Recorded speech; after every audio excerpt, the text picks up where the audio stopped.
जय हिंद दोस्तों, मैं मधुर शर्मा आपका स्वागत करता हूं आपके अपने YouTube channel defence analysis India में।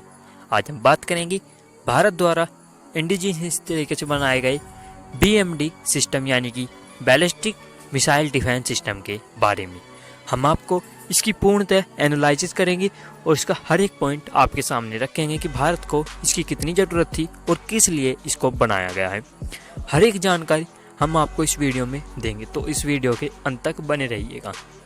अगर आपने अभी तक हमारा YouTube channel defence analysis India को सब्सक्राइब नहीं किया है तो सब्सक्राइब कर दीजिएगा। हम ऐसी ही एनालिसिस की और भारत के लिए ज़रूरी वीडियो आप सभी नागरिकों के पास पहुंचाते रहते हैं। तो चलिए दोस्तों, बिना किसी टाइम के वीडियो को शुरू करते हैं। BMD यानी कि बैलिस्टिक मिसाइल डिफेंस सिस्टम है भारत का, जो भारत स्वदेशी तौर पर बना रहा है। भारत से पहले यह सिस्टम की उपलब्धि केवल 4 देशों के पास थी, जिसमें अमेरिका, रूस और इजराइल थे। अब भारत इस सिस्टम को बनाने वाला चौथा देश बन गया है। यहाँ तक कि चाइना के पास भी ऐसा कोई सिस्टम नहीं है जो कि बैलिस्टिक मिसाइलों को रोक सके। पाकिस्तान की तो बात ही क्या। भारत को सिस्टम की सबसे ज़्यादा ज़रूरत किस लिए थी? क्योंकि भारत के दो पड़ोसी देश चाइना और पाकिस्तान भारत को हर रोज़ मिसाइलों के अटैक की धमकियाँ देते रहते थे। पाकिस्तान तो हर रोज़ ही कहता था कि वो न्यूक्लियर वेपन का इस्तेमाल करेगा। अब उसकी जो भी ये अटकलें थी वो सब समाप्त होती नज़र आ रही है, क्योंकि भारत के पास इतना बेहतरीन एयर डिफेंस सिस्टम आ चुका है। बहुत जल्द ये भारतीय सेना में शामिल हो जाएंगे और भारत की पूर्णतः रक्षा करेंगे। हम आपको इसमें यूज होने वाली अलग अलग वैरायटी की मिसाइलों के बारे में भी जानकारी देंगे और उनकी खासियत बताएंगे। उनकी रेंज, एल्टीट्यूड, पूरी जानकारी आपको इस वीडियो में दी जाएगी। बताएंगे कौन सी मिसाइल किस लिए कितनी बेहतर होगी। आइए सबसे पहले बात कर ली जाए पहले मिसाइल की। ये है PAD यानी कि पृथ्वी एयर डिफेंस मिसाइल। यह एक 100 atmospheric anti ballistic defence missile है। इसमें जो इंजन यूज किया गया है वो है 2 स्टेज विद गैस थ्रस्ट। इसका एल्टीट्यूड की बात की जाए तो इसका एल्टीट्यूड 80 किलोमीटर बताया जाता है। रेंज 300 से 2000 किलोमीटर की बताई जाती है। साथ ही इसकी स्पीड 5 मैक है, यानी कि इतनी स्पीड के साथ 5 मैक अर्थात तकरीबन 6 से 7000 किलोमीटर प्रति घंटा, इस स्पीड के साथ किसी भी बैलिस्टिक मिसाइल का इससे बच पाना बहुत ही ज़्यादा मुश्किल होगा। और इसको मैन्युफैक्चर कर रहे हैं अस्त्रा माइक्रोवेव, भारत डायनामिक और साथ ही DRDO इनको सपोर्ट कर रहे हैं टेक्निकली तौर पे। जो इसके बाद जो दूसरी मिसाइल आती है वो है AAD यानी कि एडवांस एयर डिफेंस मिसाइल। यह भी एक 100 atmospheric anti ballistic defence missile है। इसका जो मास है वो तकरीबन 1200 kg के आसपास बताया जाता है। लेंथ 7.5 मीटर है। रेंज 150 से तकरीबन 200 किलोमीटर के करीब है। साथ ही जो इसका स्पीड है वो 4.5 मैक और इसको मैन्युफैक्चर कर रही है केरला हाईटेक, भारत डायनामिक और साथ ही इनके DRDO। इसमें सिंगल स्टेज इंजन का इस्तेमाल किया गया है। इसका एल्टीट्यूड तकरीबन 30 किलोमीटर बताया जाता है। यह मिसाइल भी काफ़ी बेहतरीन मिसाइल होने वाली है। यह किसी भी टारगेट को काफ़ी दूरी से ही, तकरीबन 200 किलोमीटर की दूरी से ही उसको नष्ट कर पाने में सक्षम होगी।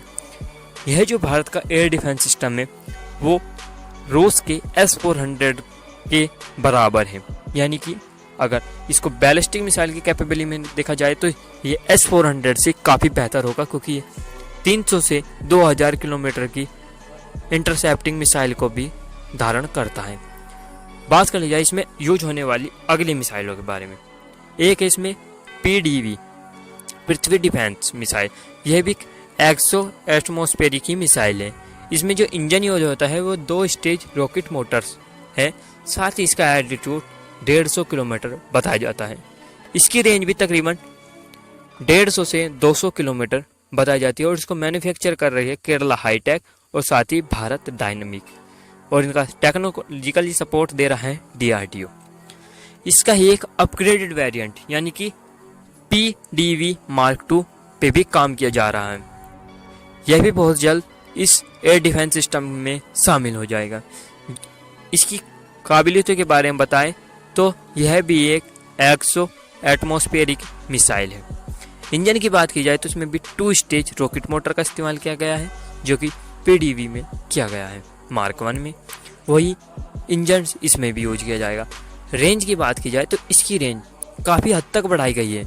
उसमें मार्क 1 में 150 से 200 थी, तो इसमें तकरीबन 1200 किलोमीटर है।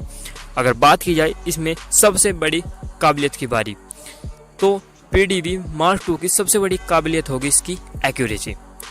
जी हाँ, आप चौंक जाएंगे, जो इसकी एक्यूरेसी है वो वर्ल्ड की सबसे बेस्ट होगी, क्योंकि इसकी एक्यूरेसी तकरीबन 10 सेंटीमीटर के करीब बताई जाती है। तो यह सभी प्रकार की मिसाइलें BDM सिस्टम में धारण की जाएगी। इन सभी सिस्टमों के साथ BDM वर्ल्ड की सबसे बेस्ट एंटी बैलिस्टिक मिसाइलों के खिलाफ डिफेंस सिस्टम बन जाएगा। इसकी टक्कर का अब तक ना तो कोई देश बना पाया है, ना ही बना पाएगा, क्योंकि इसमें जो काबिलियत है वो S-400 से भी बेहतर है मिसाइलों के मामले में, और ये साथ ही काफ़ी सारे अन्य टारगेटों को भी शूट कर सकता है। अब हम आपको बताएंगे कि एक बैलिस्टिक मिसाइल किस प्रकार काम करती है, और उसको जो एंटी बैलिस्टिक मिसाइल होती है वो किस प्रकार काम करती है। बैलिस्टिक मिसाइल सबसे पहले हमारे एटमॉस्फेयर से बाहर, ऊपर एटमॉस्फेयर में बाहर चली जाती है।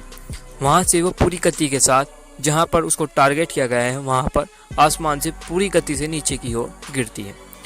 अब जो एंटी बैलिस्टिक मिसाइल्स होती है वो क्या होती हैं, उनको एक सिस्टम पे लॉन्च किया जाता है, एक प्लेटफॉर्म होता है उनका, वहाँ से उनको किसी बैलिस्टिक मिसाइल को टारगेट करके छोड़ दिया जाता है। अब कोई बैलिस्टिक मिसाइल ज़्यादा मैन्यूवर्स तो नहीं कर सकती, अगर वो थोड़ी घनी मैन्यूवर्स करते भी हैं तो भी ये जो एंटी बैलिस्टिक मिसाइल्स होती है इसको काउंटर इजीली कर सकती है और उसको मार के गिरा सकती है।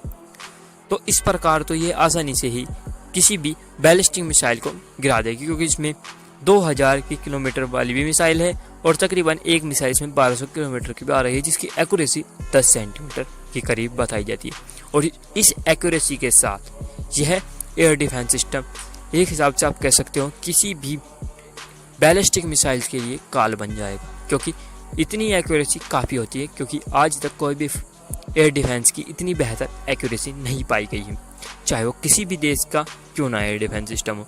अगर बात की जाए हमारे यहाँ की लोगों की कुछ सोच की, तो लोग इस बात को मजाक में लेंगे कि भारत ऐसा डिफेंस सिस्टम नहीं बना सकता, क्योंकि अगर ये बात अमेरिका, रूस या चाइना द्वारा की जाती तो वे लोग मान लेते कि उन्होंने इतनी बेहतर टेक्नोलॉजी हासिल कर ली होगी, लेकिन भारत को नहीं करेंगे। वे अब भी बहुत लोग इसकी निंदा करेंगे, लेकिन वास्तविकता में यह चीज़ हो रही है। आपको इसको मजाक में नहीं लेना चाहिए, क्योंकि हमारे देश के लिए गर्व की बात है।